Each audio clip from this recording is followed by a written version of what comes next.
Chemistry के अंदर में बहुत सारे स्टूडेंट का डाउट रहता है कि मॉलिक्यूल और कंपाउंड में बेसिक डिफरेंस क्या है।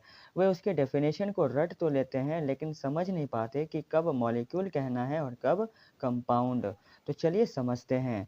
मॉलिक्यूल की अगर बात करें तो मॉलिक्यूल या तो सेम एटम्स के बने हुए होते हैं या फिर डिफरेंट एटम्स के। और ये एटम्स आपस में सिर्फ और सिर्फ कोवैलेंट बॉन्ड यानी कि शेयरिंग ऑफ इलेक्ट्रॉन्स के जरिए कंबाइंड रहते हैं।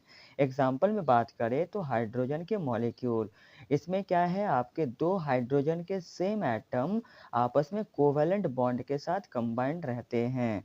वैसे ही एग्जाम्पल में आ जाता है ऑक्सीजन मॉलिक्यूल और क्लोरीन मॉलिक्यूल।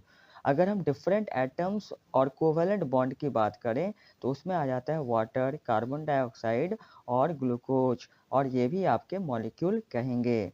वहीं अगर हम कंपाउंड की बात करें तो कंपाउंड में हमेशा डिफरेंट एटम्स की ही बात करते हैं। और डिफरेंट एटम्स जो होते हैं वो या तो कोवैलेंट बॉन्ड या फिर आयोनिक बॉन्ड के जरिए कंबाइंड रहते हैं। एग्जाम्पल में अगर हम बात करें तो डिफरेंट एटम्स और कोवैलेंट बॉन्ड जिसमें लगे हुए रहते हैं जैसे वाटर, कार्बन डाइऑक्साइड, ग्लूकोज, तो इसको आपने मॉलिक्यूल भी कहा था और आप इसे कंपाउंड भी कह सकते हो।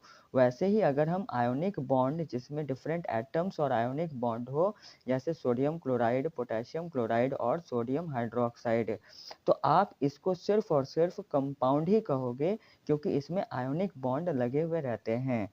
वैसे ही आप इसको, जैसे यहाँ पर हमने एग्जांपल बताया था, ये हाइड्रोजन के मॉलिक्यूल, ऑक्सीजन मॉलिक्यूल, तो इसे आप सिर्फ और सिर्फ मॉलिक्यूल ही कहोगे क्योंकि इसमें सेम एटम्स और कोवैलेंट बॉन्ड लगे हुए हैं। लेकिन अगर हम वाटर, कार्बन डाइऑक्साइड और ग्लूकोज की बात करें तो क्योंकि इसमें डिफरेंट एटम्स है और कोवैलेंट बॉन्ड है, तो आप इसे मॉलिक्यूल के कैटेगरी में भी रखते हो और इसे आप कंपाउंड भी कहते हो।